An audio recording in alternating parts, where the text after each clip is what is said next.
So I have a couple of important mentor sessions for you here today and tomorrow. I want to help you get a promotion if you're interested.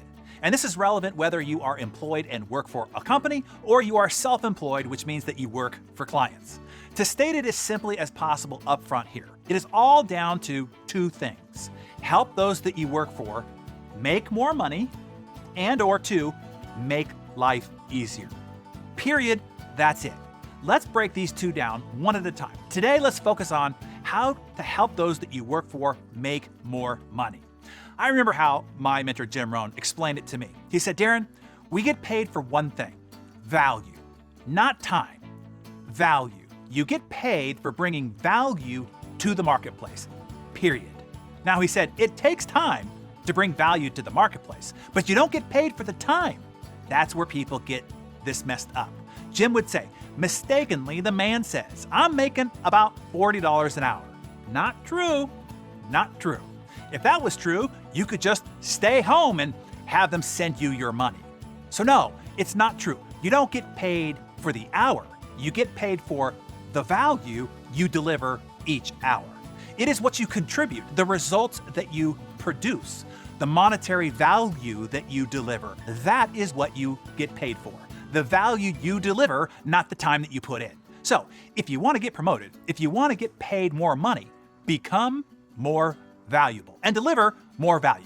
Now understand, if you are doing what you are paid to do, if you are delivering on your job role and your job description, if you are meeting expectations, hitting your numbers and achieving your goals, that does not earn you a promotion. You are just doing what you're already being paid for. You don't get a promotion by asking for one either. You don't get more by demanding more. To earn a promotion requires going above and beyond, to do more than your job description, to deliver beyond the terms and service of your client-signed agreement and what they paid for. Here's the big secret to getting a promotion. Deliver the increased value in advance. Jim would put it to you this way. Do more than what you get paid for as an investment into your future. Now, how can you help those that you work for make more money, no matter where you sit in the organization? Well, let me give you a half dozen thought starters. You determine which fits best for you and which ones you actually want to do. Here's number one, help sell more to existing clients, right? Help upsell on initial orders. Increase the average order value, the average order that each client spends. What else would add value to the client's desired result? Introduce it to them. It's likely the client just needs guidance and some helpful recommendations. B, you can cross-sell to existing clients. Introduce the other products and services that the company offers that existing clients might not yet even be aware of and certainly aren't taking advantage of, but would greatly benefit from.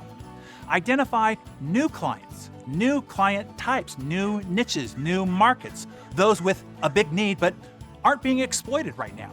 Identify new products or services. What other value can your company bring to existing clients? There might be existing resources that the company already has, assets, competencies that are just laying dormant that could be turned into gold lying right under the feet of the organization. How can you help the company save money? Nobody watches or cares about the pocketbook like the owner, and that is annoying. But if you proactively find ways to save money for the company, trust me, it's gonna endear you to your boss or client quick. Help recruit new talent when there are open positions in the company. Use your network to do some outreach. This is one of the most challenging aspects of business today. If you prove to be valuable in finding, attracting, and recruiting talent, that will be hugely valuable to your organization. And mentor and help keep others on your team engaged, motivated, and inspired. This would be another huge help to those that you work for and would be contributing significant value to the organization. So here's your big takeaway today. There is never a lack of opportunity. There is never a lack of promotion potential. There is only a lack of initiative. There is only a lack of value being proactively contributed. So here's what I want you to do. Jot this down in your Darren Daily Journal. You don't wait for a promotion, you make your own. Earn more value by bringing more value. Pay attention, take initiative, be proactive. And tomorrow, I'll help you be more valuable to those that you work for or the clients that you serve by making life easier for them. Be sure that you come back for that. And in the meantime, be sure that you forward today's Darren Daily to all those who work for or support you. Let me help them help you make more money. And share with us in the comments below, if you are a business owner, which of the outlined ideas that I gave you that you wish your team would do more? 1, sell more. 2, find more clients. 3, identify more opportunity. 4, save money. 5, recruit talent. Or 6, mentor and help others. And if you work for a company or client, which of the 6 will you focus on bringing more value to those that you serve? The answers from both parties will be very interesting. I look forward to reading them. Hey, Darren Daily community, producer Mariana here, and I have a special.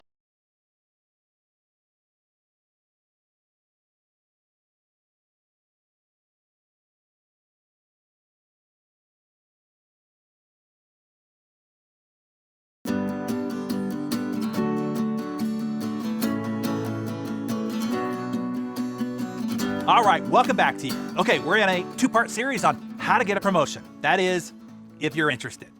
Getting promoted, whether you are employed and working for a company, or if you are self-employed and working for clients, a promotion is all the same.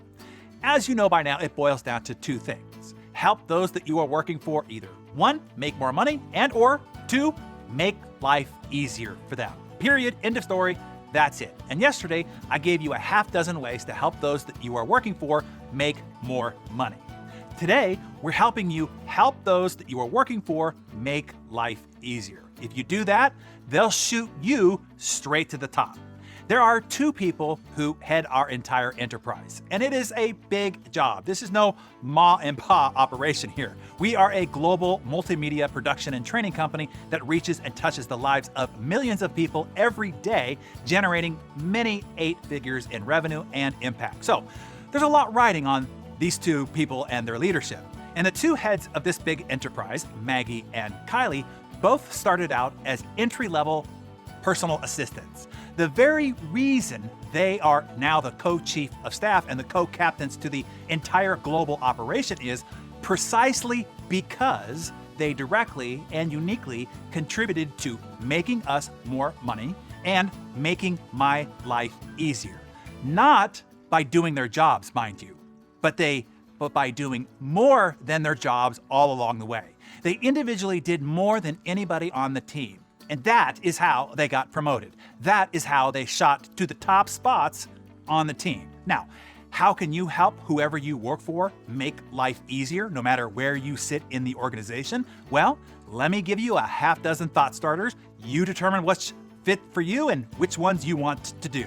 Number 1, by far, the number 1 way is to be a problem solver. The number 1 stress and burden on the leader is all day, every day, they are having to think, plan, work out problems, figure out things, evaluate, vet situations, weigh options, inspect what's being expected, and make decisions. The cognitive load on the leader is tremendous. The business owner and the leaders that are here with me now know what I'm talking about. At the end of the day, my wife often comes at me with, "Why are you so tired? You were sitting down all day." Well, physically maybe, but cognitively, I just finished a full Ironman triathlon. And when she wonders why I don't participate in her which of these 21 versions of gray should I pick for the fringe on this pillow game? Boss or client, your job is to lighten the cognitive load of those that you work for, not to increase it. Don't come to the conversation or to the meeting or to the brainstorming session with problems. Come with proposed solutions. Don't even come with questions without having done your work on them up front to research, to think through, to narrow down, and have 3 viable answers, identifying your favorite one and why. At least reduce the cognitive load of the leader having to figure out from scratch to just picking one of your 3 options or confirming your already well thought out and researched choice. And even better is just go act on your proposed solution, the answer that you researched to be correct. Then once solved, tell me what you did and the positive result that it created without me ever even having to be involved. That is how to become invaluable to those that you work for. That is how you get promoted. Are you with me here? I cannot stress enough the secret that I'm sharing with you here. Company or client, reduce the cognitive load of those that you work for. Don't be a problem bringer. Be a solution maker. Don't add to the decision fatigue. Reduce the decision burden of those that you serve.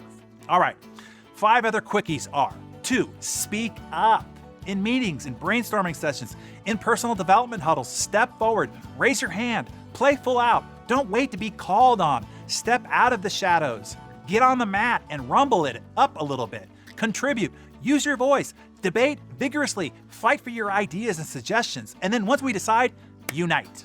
Number 3, volunteer for the tough jobs, the scary projects, the uncomfortable responsibilities. Win or lose, succeed or fail. For having had the guts to volunteer, those that you serve will see it.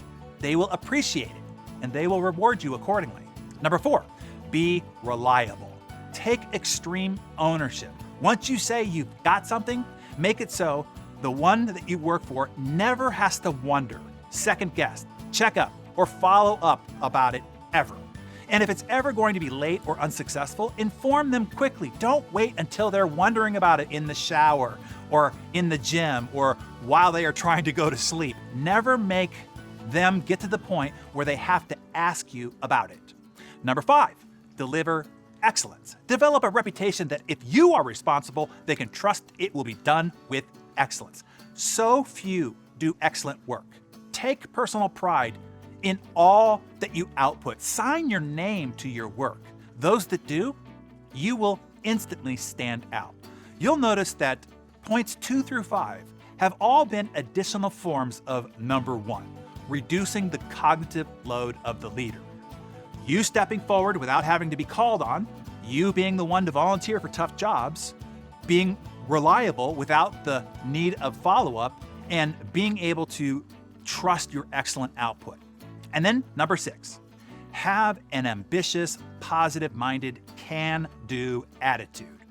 Whenever we are setting goals, it's always Maggie and Kylie that have bigger numbers in their head than I might have had in my own. It's no joke. I'm actually embarrassed to admit that. I have responded several times to their goal numbers with, "Really?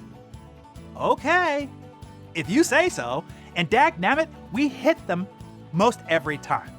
Be the one who brings the positive, hopeful, and let's figure out how to make it possible mindset and ideation, versus being the one presenting all the problems, all the obstacles, and all the reasons why it won't work. Be an engine, not an anchor. All of this comes down to lead before you are promoted to. So tell us, where can you get better at making life better for those that you work for, be it in your company or with clients? Is it 1, proactively bringing solutions? 2, speaking up and contributing more? 3, volunteering more? 4, being more reliable and following through? 5, delivering excellence in all you do? Or 6, being more ambitious and can-do in attitude and contribution? Tell us which of those in the comments below.